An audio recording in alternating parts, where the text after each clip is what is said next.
algo que casi nadie te explica sobre la procrastinación. Y no tiene que ver con que seas vago, con que seas desordenada o con que tengas poca disciplina.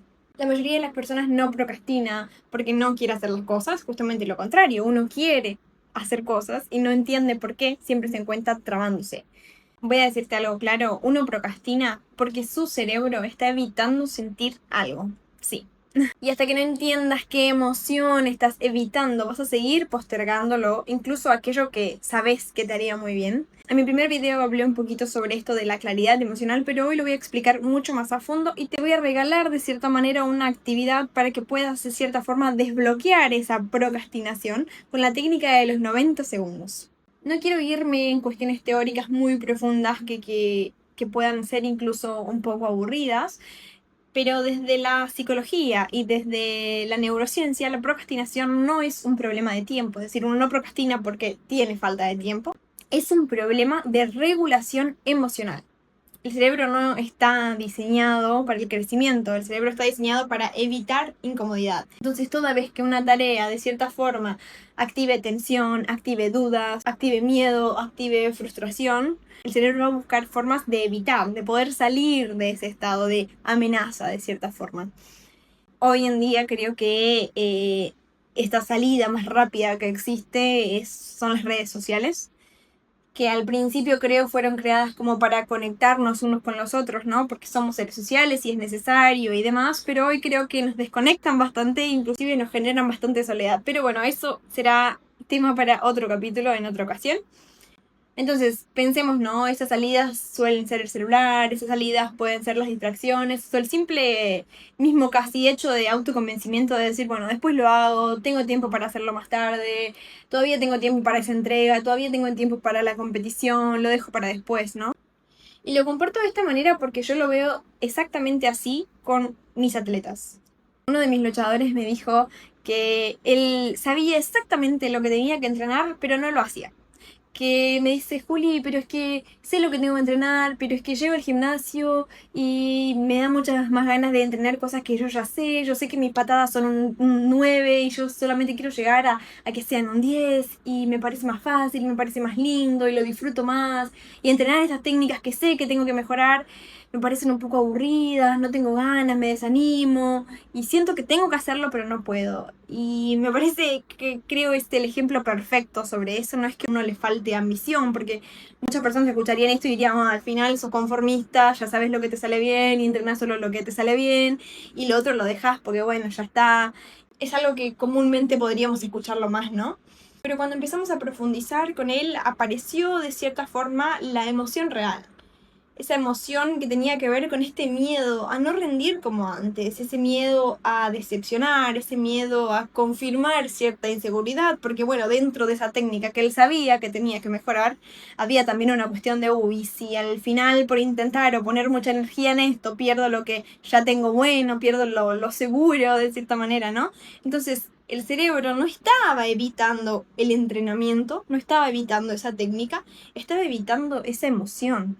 Y si esto sucede con una persona que vive literalmente de su deporte, que está todo el tiempo preparándose para competiciones, imagínate para alguien que necesita mejorar y no solo en ámbitos laborales o que no necesita mejorar por la profesión o por un salario sino en su vida general, alguien que quiere mejorar el mantenimiento de la limpieza de la casa, alguien que quiere mejorar en su alimentación, alguien que quiere mejorar un poco en pequeños hábitos de salud, en pequeños hábitos de las amistades, en las relaciones. Entonces, para mí me parece súper importante que podamos profundizar en esto y podamos entender qué hay detrás y, sobre todo, qué podemos hacer para lidiar un poco mejor con estas cuestiones. Que pasa exactamente de la misma forma, inclusive fuera del deporte, ¿no?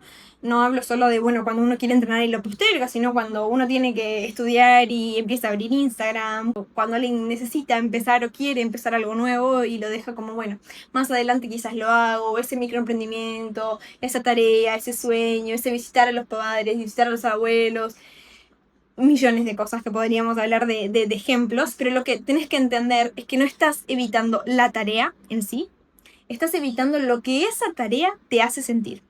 Cuando una acción, una tarea, activa una emoción incómoda, intensa, el cerebro lo interpreta como una amenaza.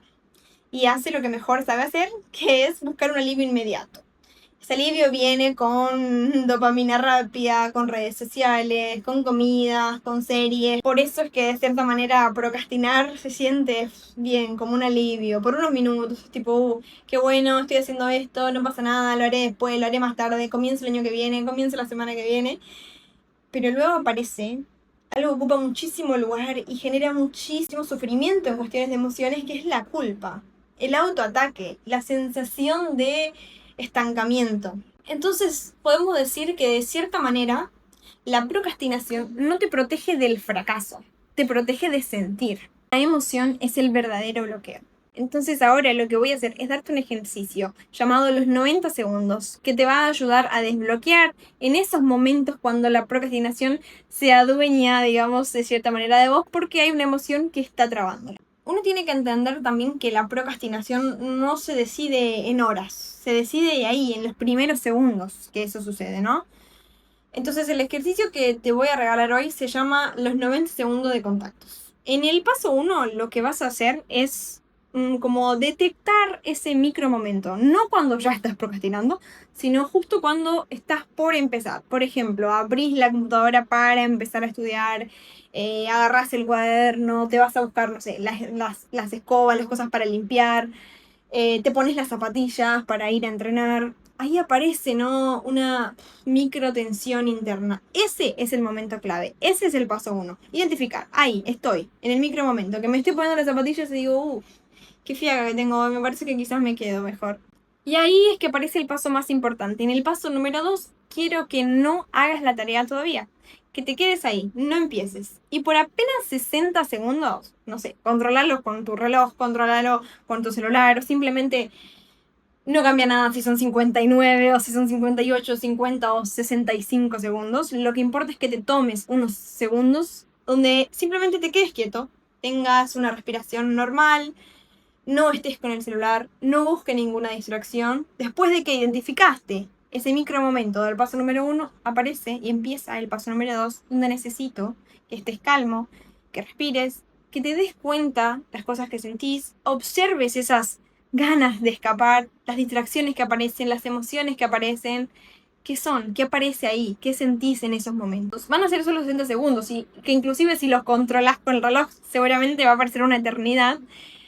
Pero quiero que identifiques en ese momento que lo que sentís no es una falta de capacidad, es tu sistema nervioso activándose frente a lo nuevo. En el paso número 3, los últimos 30 segundos que completan este ejercicio de 90 segundos de acción mínima inmediata, lo que voy a pedirte que hagas es una versión ridículamente pequeña de la tarea. Por ejemplo, por esos 30 segundos, si la tarea era irte a entrenar, si ese micro momento de escape apareció poniéndote la zapatilla, bueno, empezá a hacer algún movimiento, alguna repetición, alguna elongación, no para avanzar, no para realmente ponerte ya a hacer la tarea y terminarla así como, lo evito a esto, no, no, no, es justamente lo contrario. Ya tuviste primero en el paso número 2 esta cuestión de observar qué era lo que estaba pasando, entonces ahora por 30 segundos le vamos a, como si fuese una especie de engaño, pero es simplemente para enseñarle al cerebro que ahí no hay peligro. Es una técnica de regulación real.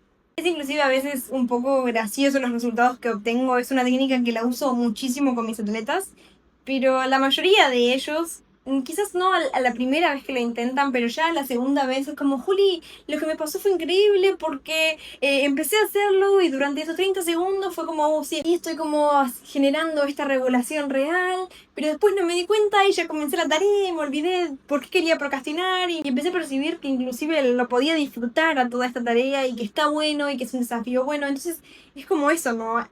Si pudiera explicarlo como una cuestión, no sé, más mecánica, te podría decir que hay como una traba ahí.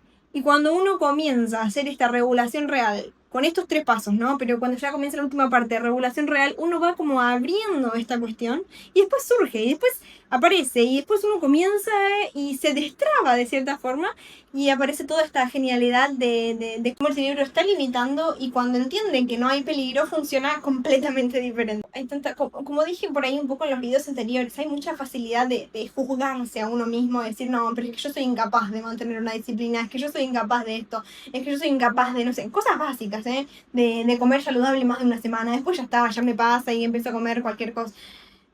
No sos incapaz, no es una cuestión de falta de capacidad, es esa incomodidad de crecer. Y si no entendés esa diferencia, te vas a rendir demasiado pronto. Porque cuando dejas de escapar, la acción aparece y tu vida realmente empieza a avanzar. Entonces uno debe entender que el crecimiento, el desarrollo personal al principio va a ser incómodo.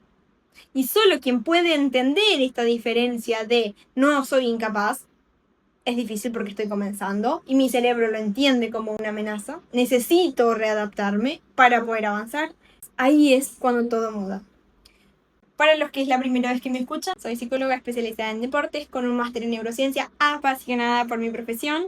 Además, por las culturas, por el mundo. Estoy actualmente en mi país número 46, en Vietnam, con muchísimo calor, pero haciendo un video porque para mí es muy importante transmitir las herramientas de manera gratuita y ayudar a más personas posible. Así que si te gustó, dale like, suscríbete y si querés que hablemos de un tema en particular, deja tu comentario que lo vamos a trabajar.